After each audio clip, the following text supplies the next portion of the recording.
Ainda que eu ande pelo vale da sombra da morte, não temerei mal algum, porque tu estás comigo, a tua vara e o teu cajado me consola. Bondade e misericórdia certamente me seguirão todos os dias da minha vida e habitarei na casa do Senhor por todos os dias. Muito bom dia! Com essas palavras do rei Davi, nós começamos mais um dia.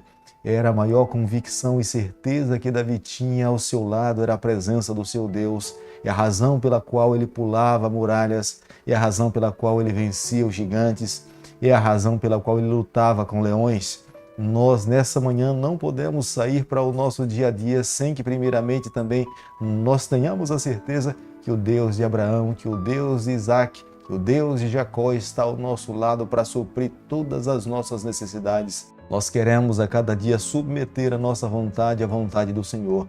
Nós queremos a cada dia amá-lo cada vez mais. Queremos ser submissos à sua autoridade. Por isso que nessa manhã também deixo com você uma parte da palavra do Senhor do livro de Salmo, capítulo 119, o versículo 67, onde a Bíblia diz o seguinte: antes de ser afligido, andava errado, mas agora guardo a tua palavra. Salmo 119, o versículo 67. Antes de conhecermos ao Senhor, nós andávamos afligidos de um lado para outro, mas depois que conhecemos ao Senhor, nós fomos acolhidos, recebemos a bênção de Deus. O Espírito do Senhor nos capacita a cada dia a vivermos uma vida de obediência, guardando a palavra do Senhor. É um relacionamento íntimo de amor de um Deus Criador e nós, seus filhos, para com o nosso Pai. A cada dia nesse canal nós estudamos um capítulo da palavra do Senhor. E nessa manhã eu convido você a ter nas mãos a palavra de Deus no livro de Esdras, capítulo 5, o versículo 1.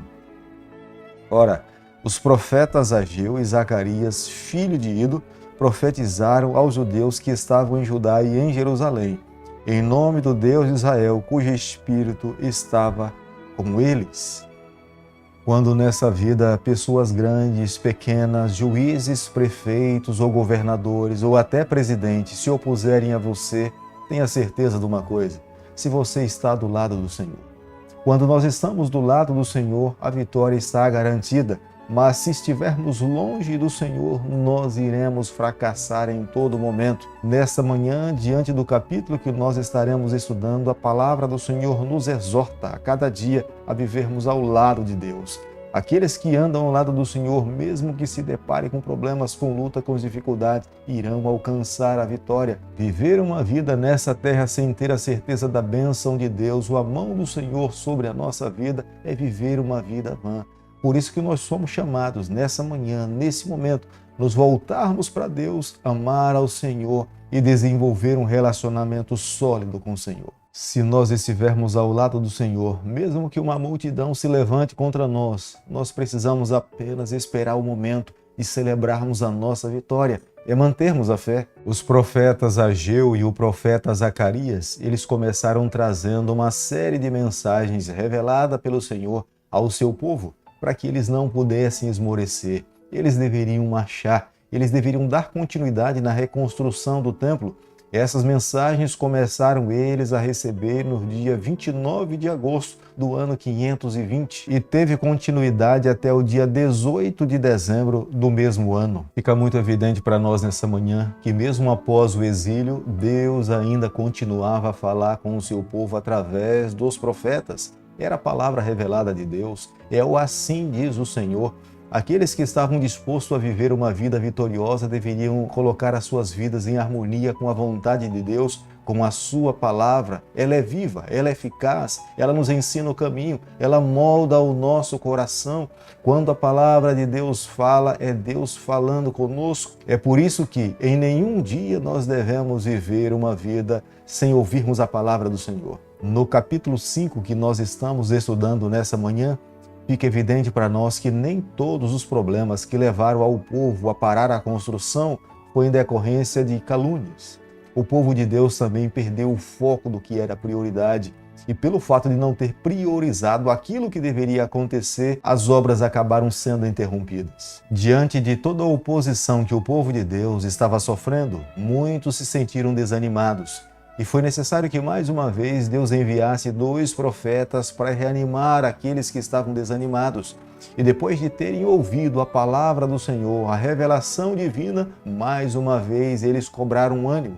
Eles imaginavam que estavam sozinhos, eles estavam passando diante de muitas pressões. Isso tirou o foco do que de fato eles deveriam fazer. Mas diante das declarações do profeta Ageu e do profeta Zacarias, mais uma vez se entusiasmaram e levaram a obra até o seu final. Vale a pena nessa manhã nós pararmos para fazermos uma reflexão na palavra do Senhor, porque no capítulo 3 é o momento em que o povo sai do cativeiro babilônico e mais uma vez eles são impulsionados a reconstruir o templo do Senhor. Antes mesmo de reconstruir os muros da cidade, eles estavam dispostos a fazer o que era essencial para Deus, ter uma casa de adoração ao Senhor e oferecer os seus sacrifícios. Agora, no capítulo 4, nós nos deparamos com os problemas, com as lutas, com a oposição dos povos que estavam ao lado da cidade de Jerusalém.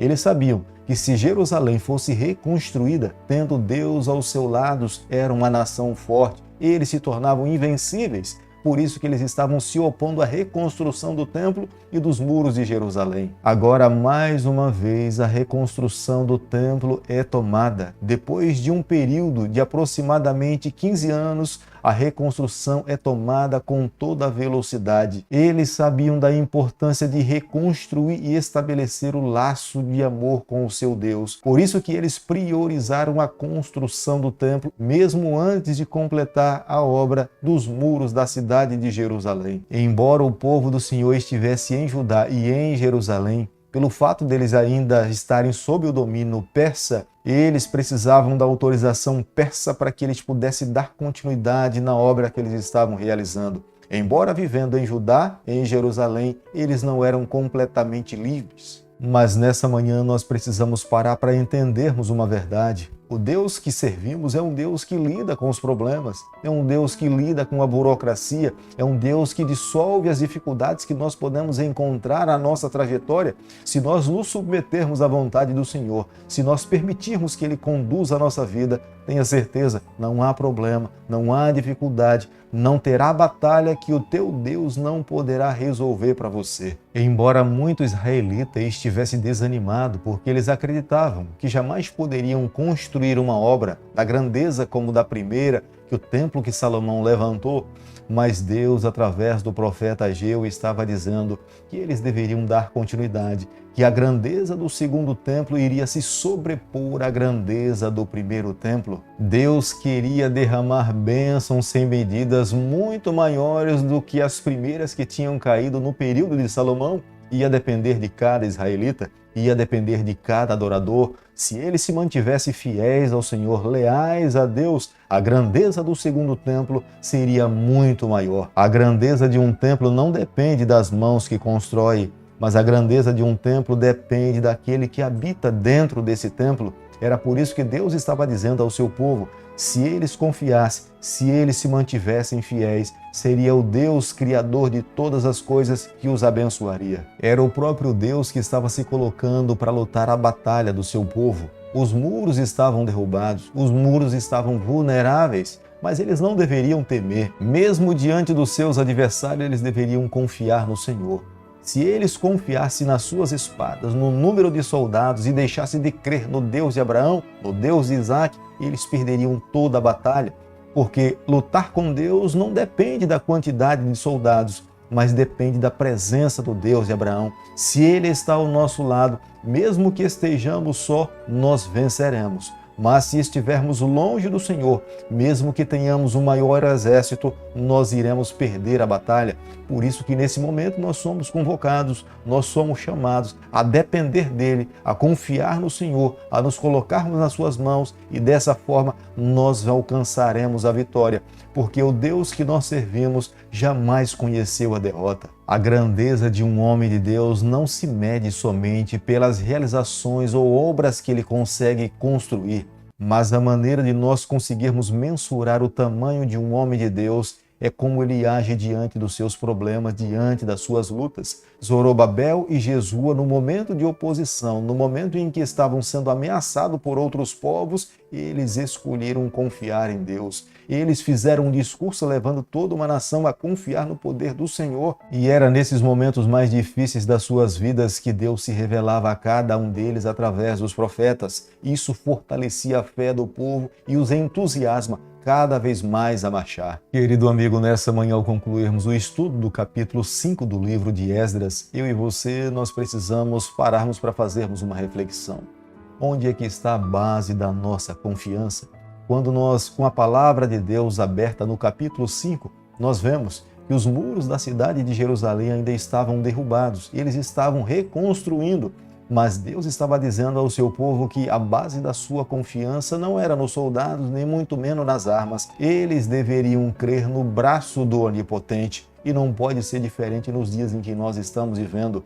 A nossa base de confiança não deve ser no nosso carro, não deve ser na nossa casa, não deve ser nos valores que se encontram na conta bancária, mas a base da nossa confiança deve ser no braço do Onipotente. Nós precisamos a cada dia crer no poder do Senhor, nós precisamos crer que Ele luta as nossas batalhas. Viver uma vida sem a bênção de Deus é viver uma vida vã. Satanás, de uma forma sutil e ardilosa, ele tentava impedir que a obra de Deus desse continuidade, levando os adversários do povo de Deus a incomodar e a impedir que a obra desse continuidade. Ele sabia que o povo do Senhor seria atrasado na reconstrução dos laços e da aliança com seu Deus. Dessa forma, ele teria vantagem. Mas líderes espirituais, Jesua e Zorobabel, se levantaram e reconheciam que a obra não poderia ser parada. Nos dias em que nós estamos vivendo, Satanás também tem tentado usar a mesma estratégia. Ele tem tentado impedir que a obra de Deus avance. Nós não podemos perder o foco. Nós não podemos perder o objetivo, nós não podemos nos envolver em coisas que não nos elevem espiritualmente. Tudo aquilo que nos afasta do Senhor, nós precisamos deixar à beira do caminho e seguirmos o alvo da salvação em Jesus Cristo. Como um povo remanescente de Deus que vivemos os últimos capítulos da história do planeta Terra, o que nós temos que fazer a cada dia é submeter a nossa vontade à vontade do Senhor e amá-lo cada vez mais, é manter a palavra de Deus aberta e nítida em nossa mente, para que nós saibamos qual é a vontade do Senhor. Vivendo os ideais de Deus, os planos do Senhor, teremos a bênção de Deus, a proteção dele e assim alcançaremos a vitória. Querido Pai, nas Tuas mãos nessa manhã nós nos colocamos, confessamos as nossas falhas, nós pertencemos ao Senhor, nós queremos a cada dia sermos mais do Senhor. Fica conosco, no toma nas Tuas mãos, nós oramos, nós pedimos e o fazemos em nome de Jesus. Que o Senhor te abençoe e te guarde. Que Ele faça resplandecer o seu rosto sobre você, que Ele tenha misericórdia de você e sobre você nessa manhã Ele levante seu rosto e conceda a sua paz em nome de Jesus. Amém.